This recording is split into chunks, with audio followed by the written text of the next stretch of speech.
Hello, everybody. Thank you so much for coming. I think this is a fun topic to talk about today, and what I'm going to do is I have about an hour with you all to discuss what I do at my project Vinci, and the title of this talk is Designing Our Transformative Collective Future. So it's all about how can we build a pragmatically optimistic future in this climate of AI and all these next-gen technologies that we're encountering. But what I'm going to do is, at the very end, I'm going to open the floor up to you all and to hear what you think. How are you building a creatively positive, optimistic future? So I'm going to start with this image here on the screen. So this is a cover art I made for an upcoming single of mine. But I'm going to ask you questions. Actually, now I'm going to put you on the spot. What emotions come to mind when you see this artwork? Optimistic. Optimistic, very good. Any other takers? Awe-inspiring. Okay. Or inspiring, thank you so much. So this is just an example of what art can do. A picture can tell 1,000 words. And so for me personally, what I was trying to convey was kid astronauts in space, optimistic and positive about the future, because I'm interested in this concept of communities, and it's communities that I truly believe will drive our transformative collective future, because transformation happens on an individual level, but then when we combine together as a creative community, that's when we can truly drive forward a transformative collective future. So hello everybody, for you that don't know me, I'm Samantha Tauber. But on the screen here is another being that you might or might not have encountered, and her name is Vinci. Da, da, da, da. And so Vinci is inspired by the name Leonardo da Vinci, the creative polymath, but I did something super weird with the spelling. It looks like Roman numerals, so it's spelled out VNCCII. But this is my digital avatar alter ego, and on my own personal level, this is how I'm trying to transform our collective future through creativity and through design. So what I did is, first of all, what is creativity? Well, to me, I believe creativity is any intentional decision. Creativity can be any form in life. When you're actively participating in life, you're co-creating with the universe. It's the decisions that you make that are positive, that are designing your transformative collective future. So in this instance, when I was coming up with this character, Vinci, I positioned her as a fictional, super sentient AI superheroine warrior from the intergalactic future. And that's a great starting point, I think, for designing our transformative collective future. Because I go, I've got this character. Oh, there's so much I can do with this now as a creativity, a sandbox for the imagination. And that's exactly what I did in 2018. But there was a larger context at play. I'm sure we're all thinking about AI at the moment. Has anyone read the book, The Singularity is Near? Of course, by Ray Kurzweil. He was discussing this concept of what happens when the technological singularity he predicts around 2029 will completely surpass human intelligence. Will this make us as a species, as humans, redundant? What do we do? Can humans be creative, or can an AI do that?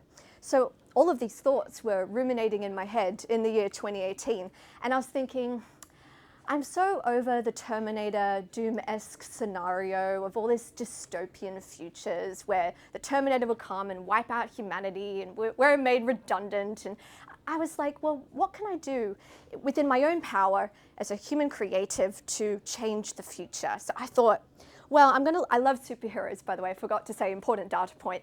I love Marvel and all those franchises. So I was thinking, if I have this opportunity to create an alter ego, maybe I'll create a benign, super sentient AI superheroine warrior that's driven by love and is at service to humanity.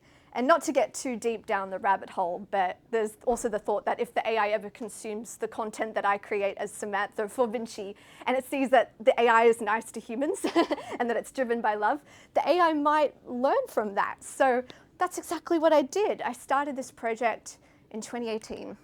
And me as an individual, my background is a singer-songwriter, music producer, multimedia artist. But when people often ask me, what do you do? I say, how much time do you have? And my general party breaker, icebreaker at parties is I often ask, what brings you joy? Because to me, when I ask that, what brings you joy? What brings you joy? You get a window into the soul. You see their authentic essence light up. And for me, what brings me joy is sharing the passion about uplifting the consciousness of humanity. And that is exactly what I did with this alter ego character through, the classic hero's journey, Joseph Campbell. It goes through the general arc and it rises up in the end and it becomes transformed and grown, just like the age-old concept of alchemy, which is this sacred old concept of transformation. And so as you can see, the digital avatar has gone through many different iterations in the cover arts. And when I first created the character in 2018, the first song I ever put out was called Citizen AI. And the song that accompanied it was quite an industrial mid-tempo bass track. It was inspired by when Sophia the robot got granted citizenship in Saudi Arabia. So if you asked me back then how dimensional my character would be, I would have absolutely no idea. But fast forward to now, it blows my mind just how much dimension I've added to this character as I've transformed in my own personal hero's journey. And that's what I hope you can take away from this as well, is that we are all going through our hero's journey, but creativity is an outlet for self-expression, and your creations will grow as you grow as a human. So, oh my goodness, 432 Hertz. What a bit of a jump, isn't it? To go from all of this to 432 Hertz. But there is a connection, trust me. So 432 Hertz resembles my current why and mission for the Vinci project. Just follow this with me here. So it was during the lockdown time, I had a bit more time on my hands. So I decided to write a science fiction novel to expand the universe of Vinci and the entire space opera universe. But I was also thinking about society and also Leonardo da Vinci and connecting different disciplines together, like music, astronomy, geometry, sacred geometry, the true power of sound. And just because I love to research and I'm a curious being, which I encourage you all to do as well, follow your curiosity, follow your passion. I started reading very widely to inspire my science fiction story. By the way, I'm not a novelist. It was my first ever attempt to write a science fiction story. But what I learnt is, how can I position Vinci as something that means more than just being a fictional super sentient AI? And I thought, well, most superheroes, right, they would have their weapons, or Marvel would have their Jarvis AI suit or something like that. But Vinci has a life-size tuning fork, which is her instrument of love. And when I started looking into the tuning fork and the idea of sound and how sound can be healing to the vibrations in the body, and if you see cymatics, when it forms certain frequencies, certain geometric shapes appear, and some are more congruent, with nature than others. What it made me think was, how can Vinci, that's not an organic being, be congruent with nature and with harmony? So it led me down this path of looking into notes and frequencies. And if you look up 432 Hertz, it's, I believe, more connected to the solfeggio frequencies and connected with the human body. I'm not an expert on this, but what I do know is when I listen to solfeggio frequency sounds, it makes my body feel more congruent and more healed and more at one. And this word I love to use is called attunement. So the message of this is here is, if you can attune to your own innate, authentic essence as a creative being, you can be in attunement with others, and you can be in attunement with the universe. And that's the message of 432 Hertz. So it also connects to this quote that I love by Leonardo da Vinci, which is, learn to see, realize that everything connects to everything else. And this whole project I've worked out over 10 years now is that it's a way to surface the invisible. It's a way to truly see. And I'll get into that a bit more later.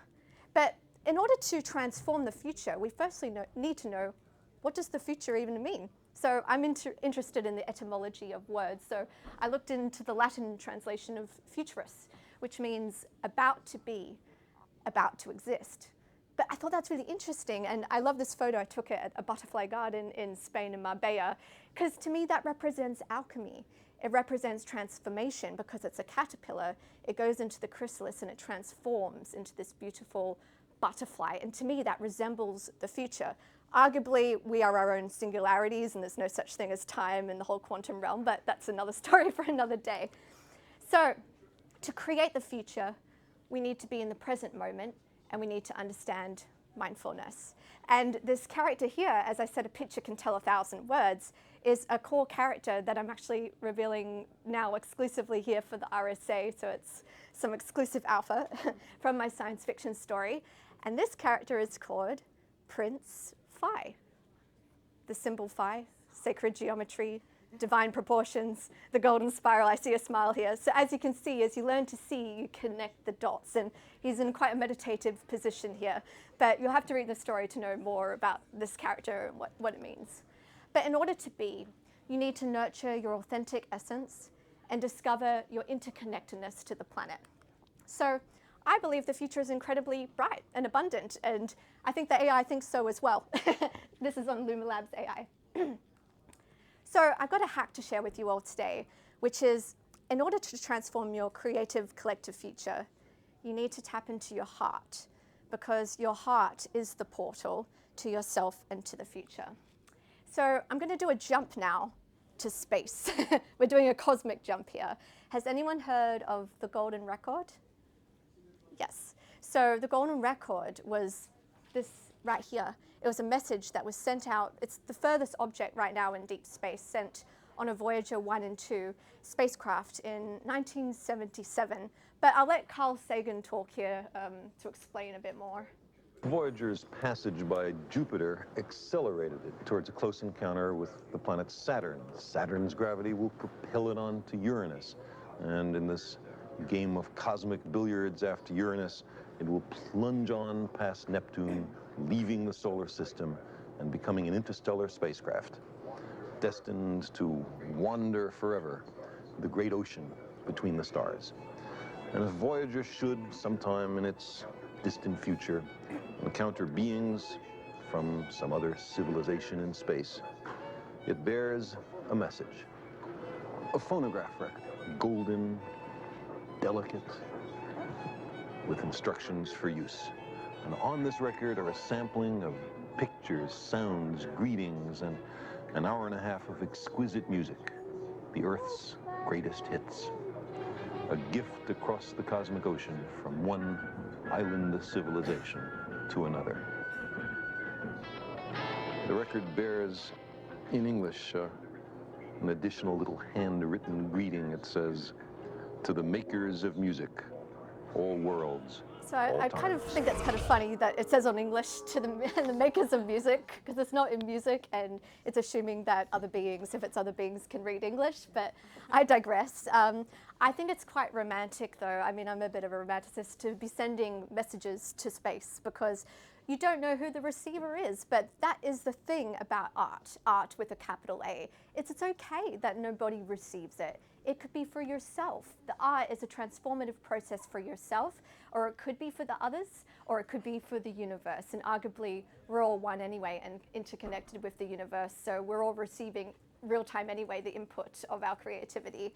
But I have a question for you all now. If you could send something to space, maybe I'll let you answer this at the end so you have some time to think about it, but feel free to jump in now.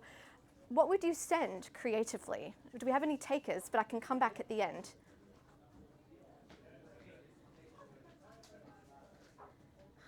Yes? I'll go with the notion of laughter. The notion of laughter. I love that. Yeah, super weird, right? Like, how would we... I mean, we barely have, like, commonality in what makes people laugh on Earth, let alone with any languages, so I guess you have to kind of shift the concept. Yes. I wouldn't know how to do that, but... Well, thank you so much for your contribution, and I think that's fantastic, because what is universal about the human experience is laughter and is joy. So I'm going to share with you an anecdote now about how I've somehow ended up connected with this, which blows my mind, but this shows the power of manifestation or abundant mindset thinking. So as I mentioned earlier, I was writing a science fiction novel based on Vinci. Fast forward to this year, and somehow on LinkedIn, I got reached out to by this guy called Nick. I go, who's Nick? He turns out he's the founder of this registered nonprofit called the Interstellar Foundation. So if you look it up on the internet, the Interstellar Foundation is inspired by the original golden record to space, and they're partnered with NASA, UNESCO. They're doing lots of partnerships, and there's a lot of people that are a part of this organization, from astrophysicists, academics, and now artists like myself. And it's purely volunteer basis, but I love being part of these missions, because what it's done is it's connected me to this incredibly brave space cosmic community. And from that, I'm proud to say that my science fiction novel has now been sent to the moon. And when I tell people that, they go, like, as in VR moon? I'm like, no, the actual moon. But I want to share this with you because it's not about the great I am going to the moon. When I wrote this story, it was during lockdown, and I had no idea what would be made of this novel. In fact, it was my first attempt at writing a novel. In fact, talk about abundance mindset thinking, there's a scene in my story about being on the moon. And if you told that girl then that was writing that it would literally end up on the moon, she would not have believed you. So this is my point that you can take away from this, is you are actively creating your future. So by writing it, painting it, designing it, musicifying it, that's not a word, you are designing your future. And that's the message of this today, is you don't know what's around the corner. And so I have to say, when I sent that final manuscript to be sent to the moon, it did dawn on me that if there's a typo, either everybody will know in hundreds of thousands of years or nobody will know. But you might be asking, because I get a lot of people asking me this question, like, how is it going to be on the moon? Like, is it like a traditional book? It's not. The answer is it's called nanofiche. That's the technology. So in terms of creating your future, what happened was, because I was volunteering at the Interstellar Foundation, I did a keynote on Zoom because they have monthly meetings. And the other keynote speaker that shared the Zoom stage with me was the founder of nanofiche. And he's got patents for it and everything. So it's micro, nano, nickel-backed gold technology that you could throw it in lava and it would still live. And it can withstand solar radiation, and it's meant to last hundreds of thousands of years. And they've already been sending and archiving things. So it's a superior space age archival storage, in essence. That's what it is. And they've been sending some incredible things like the Nano Rosetta Buddhist monk texts. It's just so over my brain. I have cognitive dissonance. But for me, I think there is something romantic about that you can create your future, and maybe nobody will read it because, in essence, if you can see here, it's this size. I'm actually wearing it as a necklace, so this is a copy of it. So you will need a microscope to do it. But I think that's the thing about art, is if it's not appreciated today, you just never know in the future who might come across it and appreciate it. So it's like creating artifacts or time capsules for the future. And that's what I said. We are creative time machines. In essence, you can create time capsules. So this image, I love it so much because it resembles a term that's very close to my heart, and it's called the overview effect. Has anyone heard of the overview effect? It's amazing that some people have heard of it, and it is a very popular term. It actually started in the space industry because there was an interviewer called Frank White, and he interviewed a lot of NASA astronauts. And what he found was a very distinct, profound psychological shift when they see the Earth from space. They are so emotionally moved by the experience, seeing how fragile the planet is, and also that realization that we're one human family on spaceship Earth. Why are we fighting each other? Like, look how precious of a jewel we are in the grand scheme of things. So they come back to Earth and they're so moved by it. But he thought, what if we can bring the overview effect to people on Earth without having to go to space? Now, arguably, the space industry, it's a bit like, the arms race, and the billionaires industry. At the moment, it's inaccessible. Over time, it'll become increasingly democratized. But there's a greater message to this here. You don't need to go to space to have the overview effect. Why? Because the power lies within all of you. You're able to experience this within your own consciousness if you do the inner work. For me, it's meditation. It's, seeing yourself in the other. But there's so many ways to access this without actually having to go to space. But going to space could be kind of cool. So Frank White, he also runs the Human Space Program. So this is, once again, an example of manifesting your future, creating your future. So I met him for Interstellar Foundation. And he was also moved by the science fiction story that he decided to write the foreword for my novel, which was really lovely because he connected the dots of this term of the overview effect with the greater mission of what my story is about. Arguably, it's this bonkers, like, hitchhiker guide space opera universe that's got no groundings in physics and reality. but the core message that comes from it is that we're one human family and we need to move towards an abundant future. In essence, spoiler alert. But anyway, I'm going to wind back a bit in time because I think some of you might be interested more in the creative and technological process behind what I actually do. So I covered the big picture stuff, but now I'm going to play for you a music video that was made in this program called Unreal Game Engine based on a song I produced.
So that was a video called I Came, I Saw, I Conquered. I've come a long way since then. But that video was an example of what you can do with the technology and the tools that are available to you. So the intention behind that video was to show her as a superheroine. And so I matched the music to that. So I've got the big picture stuff, of the grander why and, the space whole opera thing. But, for people to actually feel empowered, you've got to show a strong female superheroine character. So that's why the music's quite aggressive and bass music, and it really marries the visual.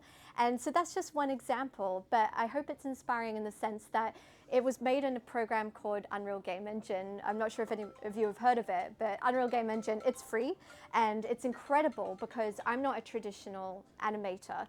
But what I did, thanks to YouTube University, is I taught myself how to retarget animations that you could get from the Unreal Engine marketplace. And then eventually I went a bit deeper and I taught myself motion capture, which is, how they do in Avatar, James Cameron, but on a much more smaller indie scale. But that's the power of technology. You're able to communicate a message and tell stories. So, art doesn't always have to be message driven, but in this case it was, because I always have some sort of emotion or intention behind the story.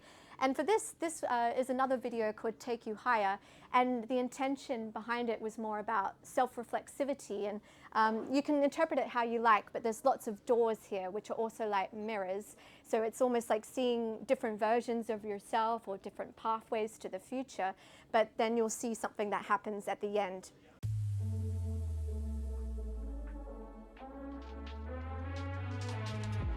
When the world crumbles at your feet and you got nowhere to turn, you got no plans, you face the defeat. Just know that you have got the flame, and you know way deep down that we are all the same. When they try to tear you down, you gotta get up. Well, here's a message for them. We'll lift up the ground. It's gonna take you higher. I'm gonna take you higher. It's gonna take you higher. I'm gonna take you higher. And then the crazy superheroine sequence of flying. Don't need to play that. So that was a more self-reflexive piece, but it's also kind of fulfilling, what's in the imagination that, physics doesn't happen in reality, right? So she has these zero-G shoes, right? Wouldn't we all love that? I mean, who wants to fly? Has anyone had a dream where they've been flying and they wake up and they're profoundly disappointed that they're limited by the physics? I had that a week ago. I was like flying, levitating. I'm like, why can't we do this? So that's the power of creativity and technology, is I can literally get Vinci to fly when I can't fly. Mind you, I'm working on a song right now, which is the new opening for my stage show, where I'm manifesting, I'm saying it here today, that maybe one day I'll fly in the MSG sphere in Vegas in an actual harness like Pink. But I've got to work up to that. I've got to do some training for that. But in the meantime, we'll get Vinci to do it, and eventually we'll translate here. And that's the power of creativity. So I've got more videos that you can check out online if you're curious. So look up Vinci on my website and YouTube. But I'm going to play for you here an example now of more environment world building. So we focused a lot on Vinci, but I want to show you the power of technology for environments and what we can do with it. So this is music I created, and this is a fly-through video, as they would say, to showcase an environment. So this is an environment in the program Unreal Game Engine. But what I love about Unreal is in this environment, Vinci can perform in it. You'll see a stage that says the Vinci stage, but actually it physically can perform as well in this. It's called mixed reality. So if I go to a soundstage studio and they have LED volumes, they can marry real cameras with virtual cameras. This shows the blending of realities. So yeah, Unreal Engine, highly recommended, very versatile tool. And if someone like me can learn it that wasn't technologically capable like 10 years ago, and you put your heart and mind to it, anything is possible. And I'm going to now pivot back to the music. So as I was saying earlier about the novel going to space, I got this opportunity to create a song to go to space. And it's interesting when they give you the final result, the final destination, which I don't know where that would be, somewhere in the space, that it creatively inspired me for what lyrically and what sonically I would like to create. And it actually brought out a different side to my creative nature that I didn't know was possible, which is more soft and orchestral.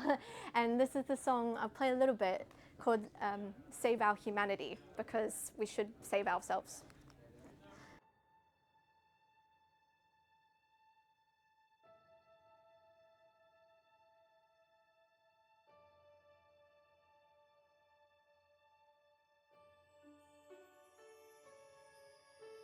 Find peace in your heart.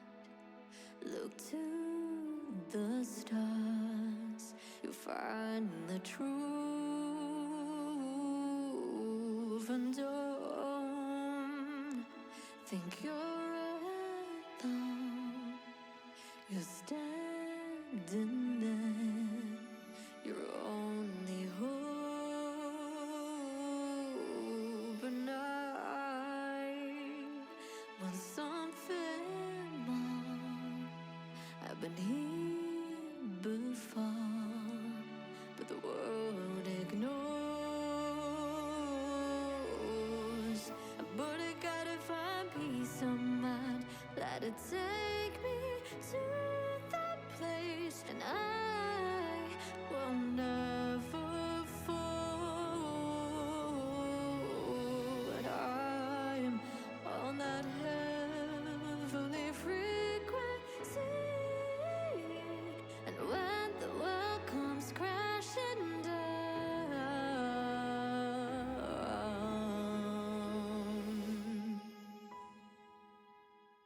we save humanity.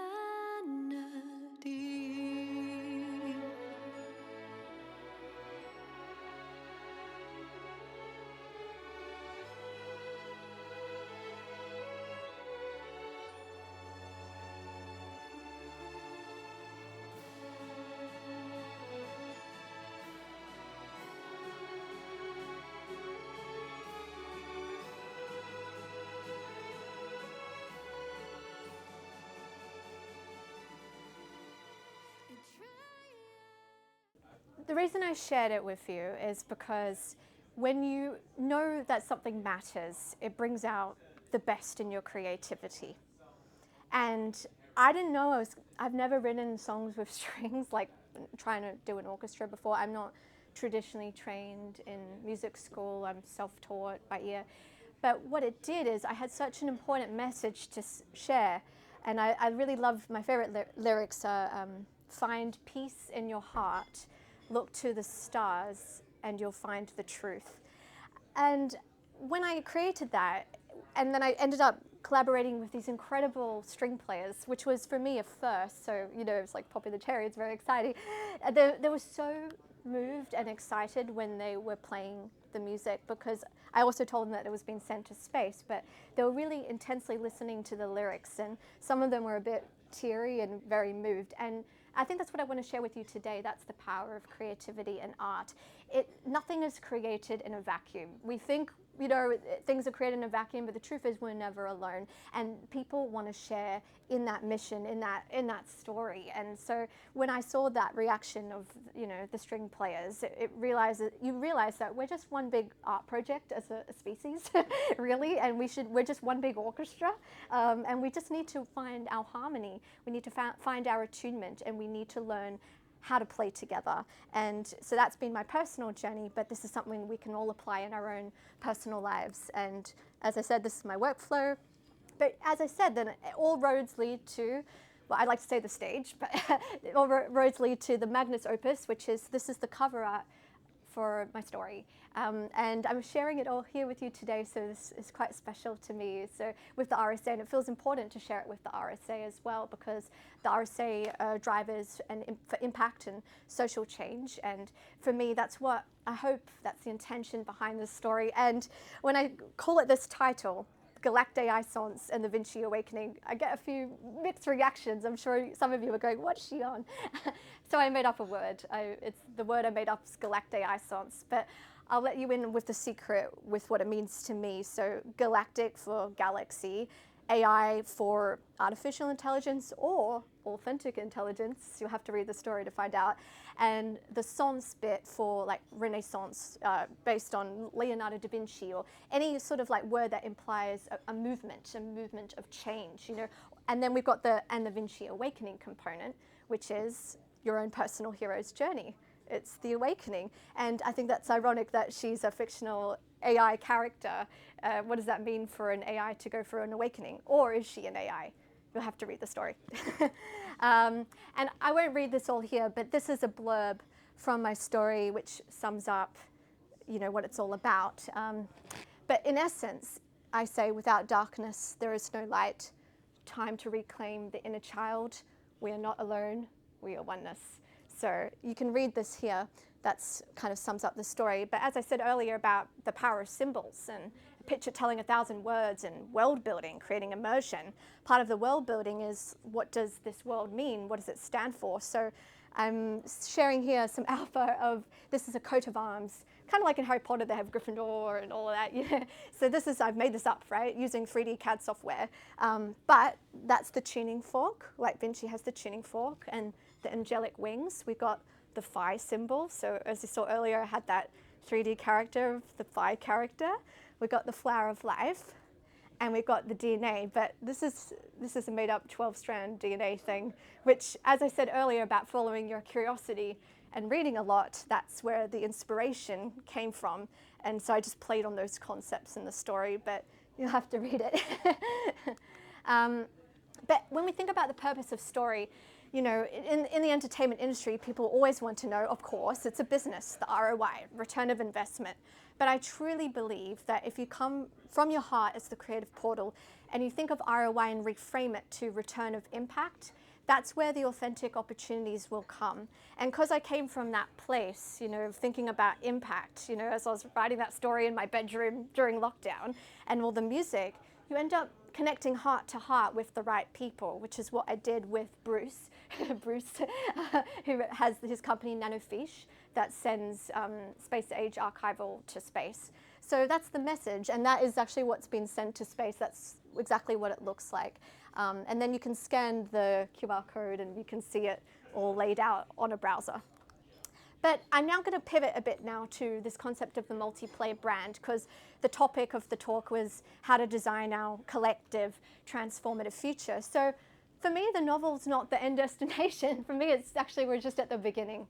We're just at the beginning, because the end destination is involving everybody. It's multiplayers, you know, it's the concept of world building. It's not about Vinci. You know, Vinci's just like Luke Skywalker. Like, you know, we all are Luke Skywalkers. We're all our own avatars and characters and journeys. So to me, that is what this next gen multiplayer brand really means. And as we're seeing the acceleration of 3D, and we're seeing, you know, first person generated digital avatar experiences, all of a sudden, everyone has access to these experiences and can co-create with the original author. And so what I'm personally interested in is not just the story that was created. For me, that's just the blueprint, like the seed IP. What I'm most passionate and excited about is what the world does with it, which I call the derivative IP, which is when they iterate off the experience, they find their own persona, identity, place in the story, and they find their own communities, and then all these micro communities, like this beautiful constellation, end up connecting together under this banner of a shared mission and purpose. And as I said earlier, the shared mission is to raise the collective consciousness of humanity. And I have to say, you know, being my feet on the ground in this space, I am seeing this already happening in this term, what we call the metaverse, which we saw that term come up quite a lot when Facebook rebranded to Meta, and it's gone through its own Gartner hype cycle. But for me, what it really is about agency. For me, what it really is about the progression to self-sovereign identity projects and taking control over your own data, your own identity, your own digital twin, and your own creativity. And if we look on a micro scale in the creativity industry, that's kind of the revolution we're seeing now. Artists want to become their own platforms. They don't want to be a slave to the system per se. And so artists are, you know, they're finding ways, whether it's crowdsourcing, you know, or they're creating what I call these multiplayer brands, and they're taking it from a complete 360 approach. And I created this little formula, if we're going to talk business, for at least my mindset for this, which is seed IP, which is, let's say, the book and the character, multiplied by the multiplayer brand, which is everyone's contribution to the story, multiplied by AI, because AI is cool, especially Gen AI. We're going to talk about that later. Multiplied by spatial computing, metaverse, whatever you want to call it. But what I mean by that is immersive experiences, you know, things that implement these hardware and software technologies so we can have that sense of real-time presence and embodiment. Multiplied by in-person experiences like live shows. Even this today, we can't replicate this. You know, this is an authentic one-on-one experience. So to me, this is the magic formula for how to build like a next-gen franchise from the ground up. And so I love this. Innovation and breakthroughs result from the speed of mind. And you know, Nikola Tesla, he talks about how our brains are like receivers, antennas. So you know, as I said earlier, nothing is necessarily original. I believe everything belongs to the universe. The way we become it and that we're a medium is original. The way we remix ideas together and share it with the world is an original way of thinking. But to me, everything belongs to the universe. And when I think of this, I just made up this term, speed of mind. It's kind of like speed of light. It's been that vessel, that medium that's ready to receive that message at the perfect moment, and to know what tools are at your disposal to share that message. So to me, that's speed of mind. And so now we get over to this part of the formula, which is AI. Do we look at authentic versus artificial intelligence? I believe one is not necessarily better than the other, but I think the issue we have today in the society is we're trying to get artificial intelligence to try and simulate authentic human intelligence when we're just so different. You know, AI should just really be, in my opinion, functional intelligence, you know, in today's day and age. It should help us as humans to learn, grow, and evolve, but we have to understand and respect that it's a completely different form of intelligence. And kind of like the whole nature and nurture kind of debate, you know, the AI will be a product of us as a human species, kind of like this concept of mirror neurons. So it's going to mirror our mindset, our thinking, our behaviors, our preferences. And so I kind of liken it to the idea of alchemy. anything that, you know, could be a potential threat, digital superintelligence, we can transmute it into something positive and make it a gift for humanity. But anyway, I'm a pragmatic optimist, so it's my job to think abundantly. But what I'd like to encourage you all to do is to share that, you know, with others as well, because it is the butterfly effect. Because if you have that mindset, that abundant thinking, as I said earlier, the AI will read our inputs, you know, it will see the way we think. Are we optimistic about the future, or are we planning our own redundancy? Do we value ourselves as a human species? I believe we should. So yeah, as I said, functional intelligence, and as we see today, it's really, as we hear this term everywhere, a stochastic parrot. It's really algorithmic imitation. But something that I'm kind of excited about is this concept, I see you nodding here, of private personal AI assistants. I think this is kind of cool, because if it was, let's say hypothetically, connected to our own sovereign identity, the only way for this to truly work is that we own our own data, not some profit-making company. It'd have to be more open source, so it's more in the idealist territory. But what would be really cool is that it'd be like your digital twin. It would monitor your health. It would make suggestions for you. It'd have access to your voice and your data. And it would basically be able to free you up from the mundane activities in daily life. And then, like the Maslow's hierarchy of needs, it would allow us to be at the top of the pyramid, which is to self-realize, you know, and that's the whole awakening part, like in the Vinci awakening journey. And you know, if we have to think abundantly rather than doomsday-esque, I think there is a potential for this to allow everybody to, you know, have access to information and be able to monetize as well through their PPA. Like, that's just the baseline. People talk about UBI, but that's another conversation. But I think everyone on this planet should have the ability to self-realize. And if the AI is going to help us in that journey and process, then I think that's a good thing. But we're seeing, you know, the emergence of humanoid robots. I also am excited about personalized AI tutors.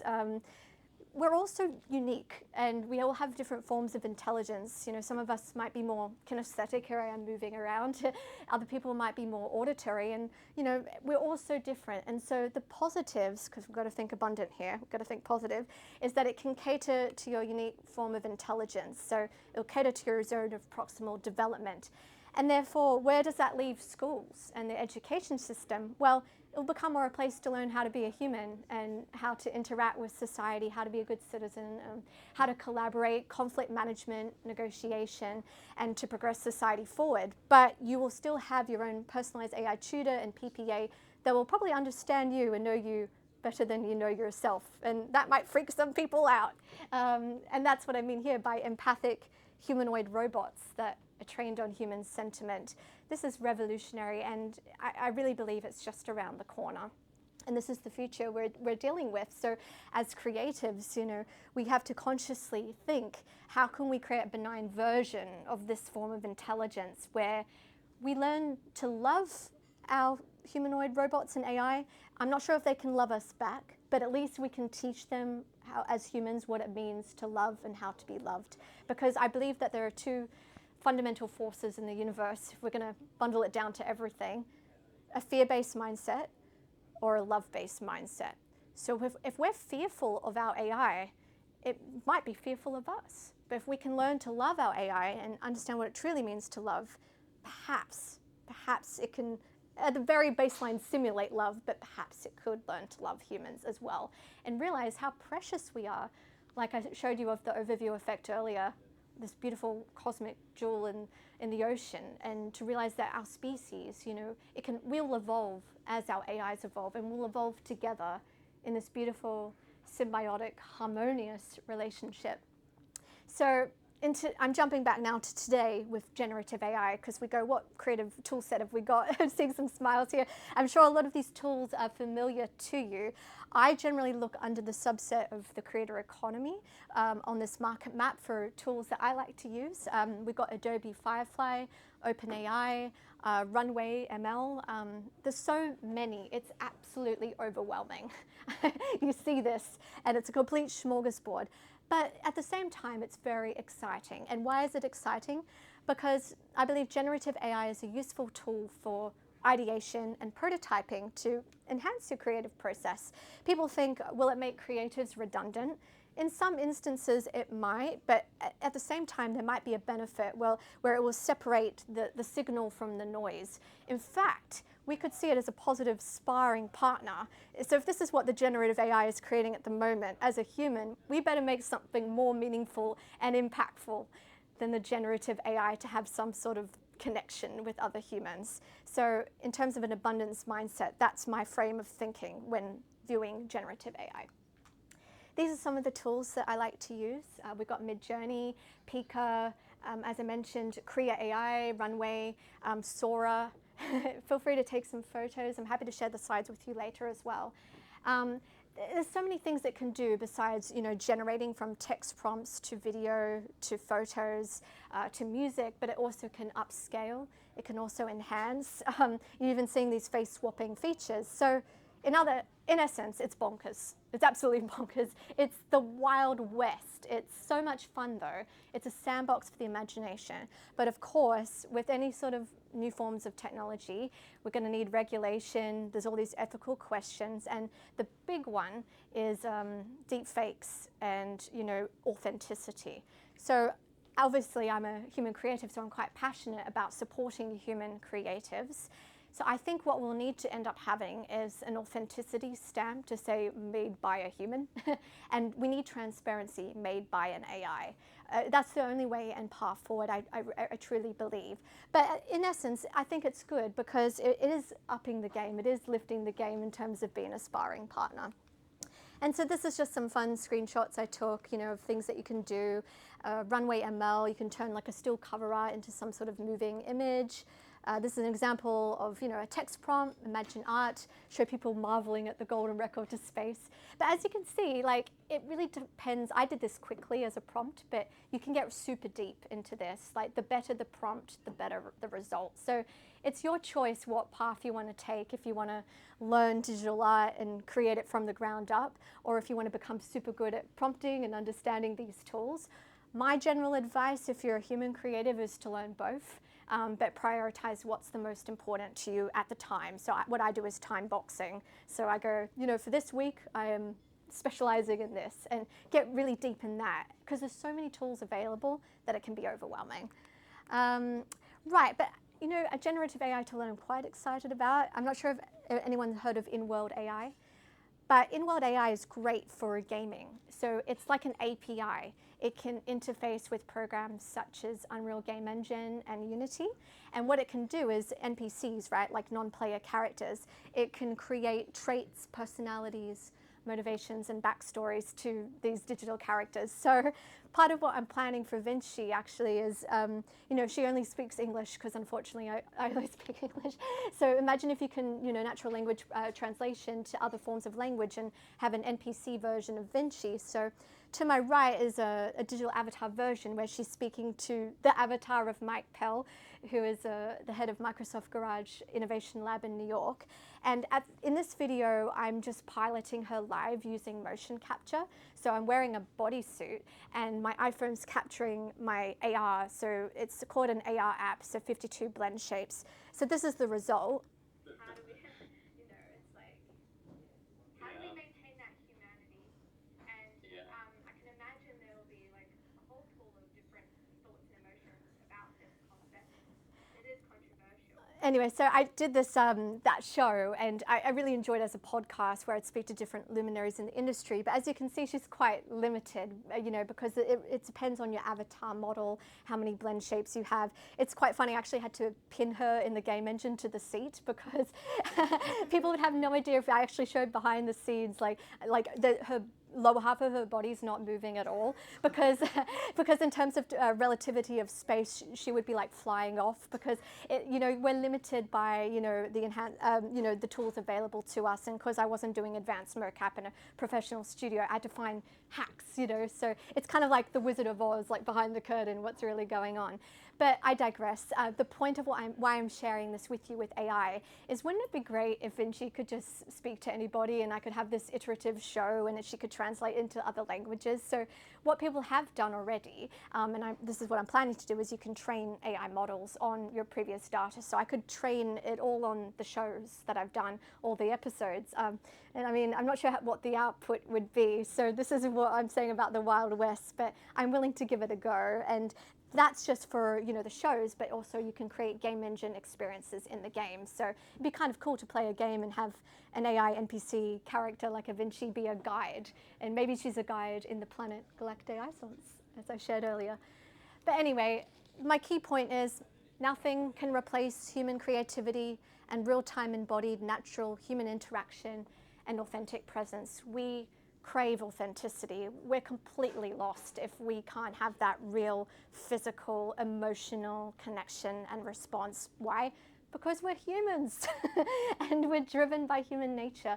So it's all exciting, all these tools, but just never forget who you are, your authentic essence. And I forgot to mention this earlier, but we are avatars already, all of us, arguably, because if you look at the origin of the word avatar, it comes from the ancient Sanskrit word avatara, which means descent. So technically our physical human bodies are vessels for our consciousness.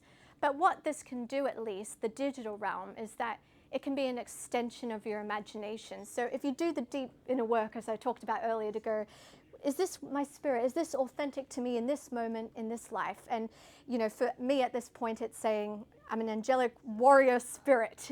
And I go, how will I convey this in a fun way? So this is one iteration of the Vinci character. But as I said earlier, all human achievement is the product of collaboration. So if we're to design our transformative collective future, we can't do this alone. And even though it seems like I've been doing this alone, as you've seen with the musicians and connecting with the space communities, none of this wouldn't have happened if I didn't collaborate with other people and share in the mission and the purpose. So be vocal, you know, share what you're about and who you are authentically, and the right people will be drawn to you and will come to you.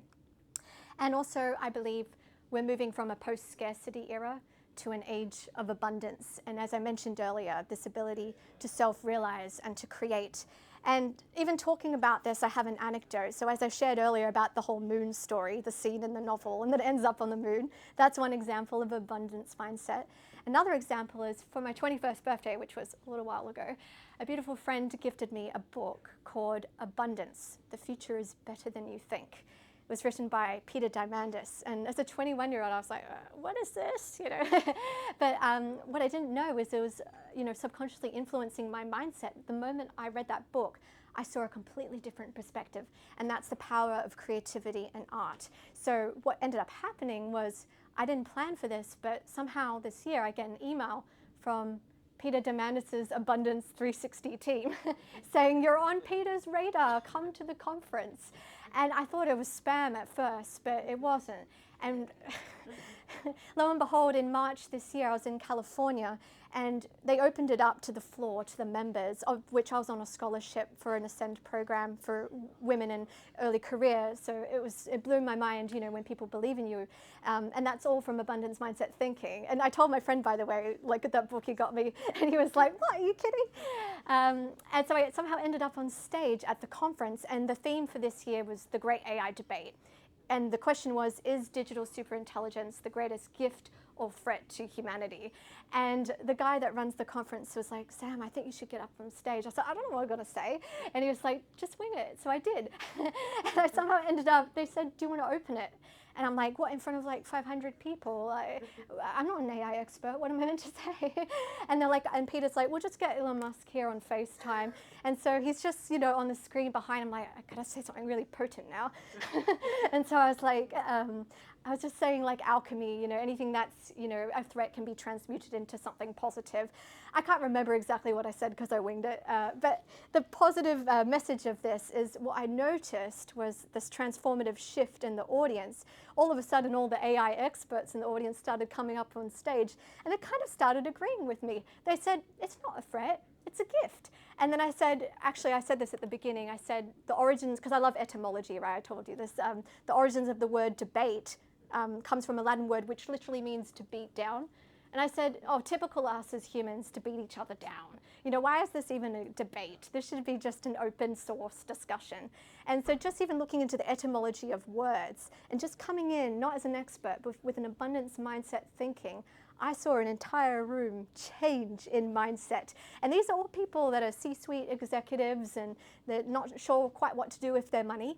And so this is my point. As a creative, you can positively influence other people with purely your mindset and by extension, your creations. And this is the intention of the Vinci project. And I believe the greatest fulfillment of human potential is to be in the service of others. So as I said, choose love, don't choose fear. This is what happens when you choose love, and your imagination can heal and transform the world. So thank you for listening. It's been nice being up here, and I want to hear from you now.